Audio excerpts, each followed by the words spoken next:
Bible imeweka wazi, kuna mambo usipoyatekeleza ni ngumu sana kupokea majibu ya maombi yako. Tupo tunazungumza kwa habari ya misingi ya maombi, mambo ambayo kama usipoyafanya ni ngumu sana kupokea majibu ya maombi yako. Tafadhali sikiliza ujumbe huu mpaka mwisho. Nina uhakika baada ya kusikiza ujumbe huu utaenda kuomba na utapokea majibu ya maombi yako katika jina la Yesu Kristo aliye hai. Karibu. Kama we ni mgeni, tafadhali subscribe na utuambie kama unasikiza ujumbe huu kutoka wapi. Leo hii tunajifunza kwa habari ya msingi unaitwa moyo wa utoaji. Moyo wa utoaji. Mwana wa Mungu, natamani uelewe kitu kimoja, ya kwamba hakuna maombi bila utoaji. Yesu Kristo ameweka vitu hivi pamoja, ya kwamba kikosekana kimoja akiwezi kufanya kazi. Ya nini maana yake? Muombaji lazima awe mtoaji na mtoaji lazima awe muombaji. Ukimkuta mtu ambaye ni muombaji ila sio mtoaji, hakika utamkuta ni mtu ambaye hana majibu ya maombi yake. Na ukimkuta mtu ambaye ni mtoaji ila sio muombaji, utamkuta mtu ambaye haoni faida ya utoaji wake. Vitu hivi lazima viende pamoja katika jina la Yesu Kristo aliye hai. Yesu anasema, wapeni watu vitu nanyi mtapewa, kipimo cha kujaa na kushindiliwa na kusukwasukwa hata kumwagika, ndicho watu watakachowapa vifuani mwenu, kwa kuwa kipimo kile kile mpimiacho ndicho mtakachopimiwa. Ona Yesu anachokisema. Yesu anasema wazi kwamba wapeni watu vitu nanyi mtapewa. Yesu alitaka kuweka sawa Mathayo 7:7 ambao Bible inasema kwamba ombeni nanyi mtapewa. Maana yake nini? Unapoenda kuomba unategemea kupewa, ila Yesu anasema wapeni watu vitu nanyi mtapewa.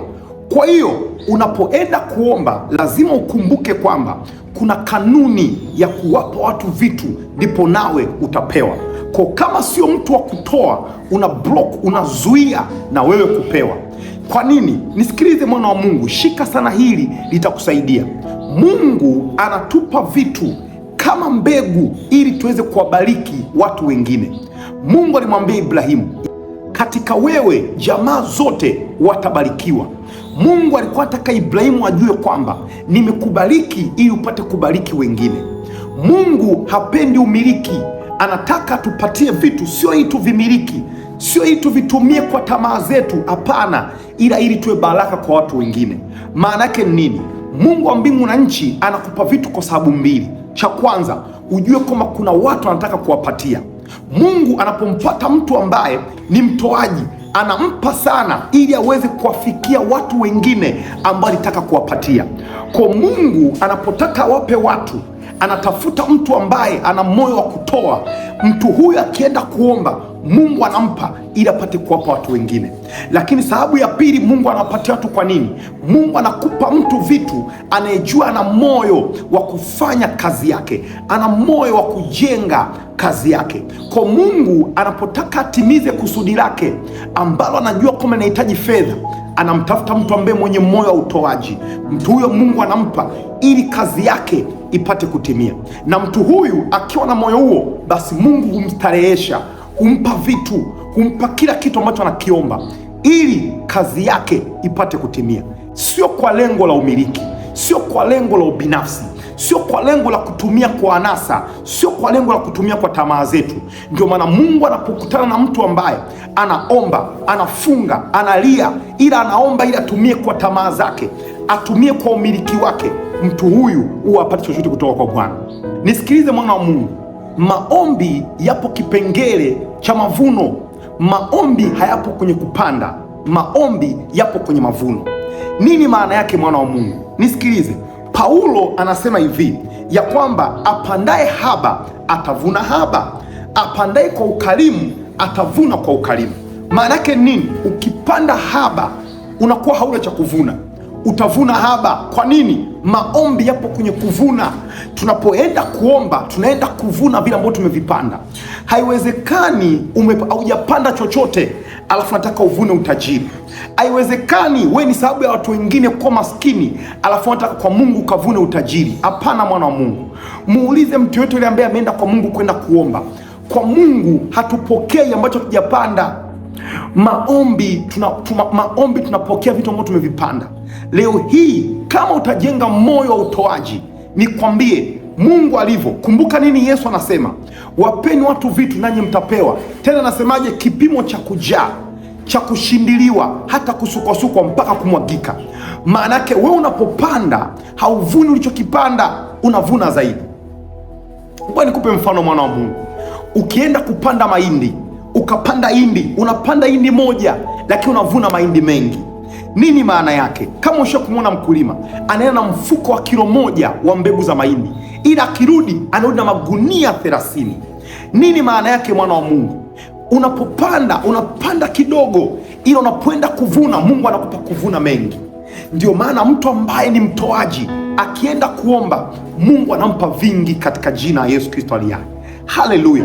Natamani leo hii uwe mtoaji kwa watu, uwe mtoaji kwa wahitaji, uwe mtoaji kwenye kazi yake. Hakika nikwambie, utaenda kuomba na Mungu atakupa mpaka kumwagika kwa jina la Yesu. Haleluya! Paulo anaongeza kusema ya kwamba Mungu humpenda yeye atoae kwa moyo wa ukunjufu. Maana yake nini? Mungu anapompata mtu ambaye anatoa kwa moyo wa ukunjufu, anapotoa anatoa kwa moyo wa ukunjufu, Paulo anasema kwamba Mungu mtu huyo anampenda. Haiwezekani Mungu akupende afu asijibu maombi yako katika jina Yesu. Haiwezekani. Mungu alipompenda Daudi, kila alichoomba alimpa. Mungu alipompenda Samueli, kila alichoomba alimpa. Yesu anasema kwenye Yohana 11 ya kwamba kila alichoomba Baba alimpa. Kwa nini? Alimpenda, alijitoa kwa moyo ukunjufu. Tena anaongeza kusema kwamba Mungu aweza kuwajaza kila neema kwa wingi. Anasema hivi, ili ninyi mkiwa na riziki za kila namna siku zote mpate kuzidi sana katika kila tendo jema. Kumbe Mungu anatupatia ili tuzidi sana katika kila tendo jema. Lengo la Mungu kutupa kwenye maombi ni ili tuzidi katika kila tendo jema. Anamaanisha nini? Kwenye kutoa, kwenye kazi yake, kutoa kwa wahitaji na kila namna. Mwana wa Mungu, Mungu aliwaambia hata wana wa Israeli ya kwamba asionekane mtu amekuja hekaluni mwangu mikono mitupu. Naomba nikupatie mfano wa Kornelio katika kitabu cha Kutoka sura ya 10 mstari wa 1 mpaka wa 4. Unamwona Kornelio alikuwa wala sio mwamini, alikuwa sio mtu ambaye alikuwa ameamini, ila Biblia inamtamka mtu ambaye alikuwa akitoa sadaka zake kwa watu kila siku na akimwomba Mungu daima. Kornelio aliunganisha maombi na kutoa. Mwana wa Mungu, Mungu alimpenda Kornelio. Tena anasemaje? Sadaka zako na maombi yako zimekuwa ukumbusho mbele za Mungu. Maana yake ni nini? Maombi yake na sadaka zake pamoja vimekuwa ukumbusho mbele za Mungu. Kwa nini Mungu alimtazama Kornelio? Kwa sababu Kornelio aliunganisha vitu viwili, maombi na kutoa. Mwana wa Mungu, mtu mtoaji lazima awe muombaji, muombaji lazima awe mtoaji. Mtu anayeomba pasipokuwa mtoaji hawezi kupokea majibu ya maombi yake, na mtu anayetoa pasipokuwa muombaji ni ngumu kuona faida ya utoaji wake. Kornelio aliona faida kwa sababu aliunganisha vitu viwili. Kwa nini, mwana wa Mungu? Maombi ni sehemu ya ibada, sadaka ni sehemu ya ibada. Tunaomba ili kujenga uhusiano na Mungu, tunatoa ili kufungua malango ya mbingu. Maana yake ni nini? Mungu akimpata mtu ambaye anaomba, anajenga uhusiano naye na anatoa, sio ili abarikiwe, ila anatoa kwa sababu ajenge uhusiano na Mungu. Anatoa kwa sababu anampenda Mungu, anapenda kazi yake na ana upendo kwa ajili ya watu, kwa sababu Mungu ni upendo. Mungu anapenda watu, kwa anayempenda Mungu atapenda watu. Kwa Mungu akimpata mtu ambaye anaipenda kazi yake, anapenda watu wake, anampenda Mungu na anaonyesha katika moyo wa kutoa, Mungu anampenda mtu huyo na kila akiomba anampatia. Naomba nimalizie ujumbe wangu kwa kukwambia kitu kimoja, ya kwamba kama leo hii unatamani maombi yako yawe effective, yawe ni maombi bora, jenga tabia ya kutoa, jenga tabia ya maombi. Kama wewe ni muombaji, anza tabia ya kutoa.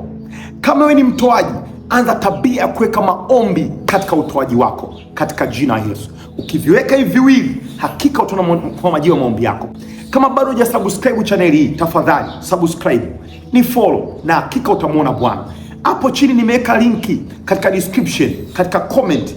Gusa hiyo linki, jiunge na darasa la maombi la WhatsApp na hakika utabarikiwa. Ninakuombea Mungu akujaze moyo wa utoaji, na unapoenda kutoa ukaone faida ya utoaji wako.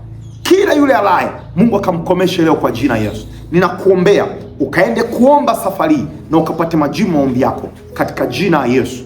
Amen. Be blessed. Barikiwe sana. Tafadhali usikose video ijayo. Tafadhali kuwa sehemu ya darasa hili kwa kusubscribe channel hii. Mungu akubariki sana. Amen.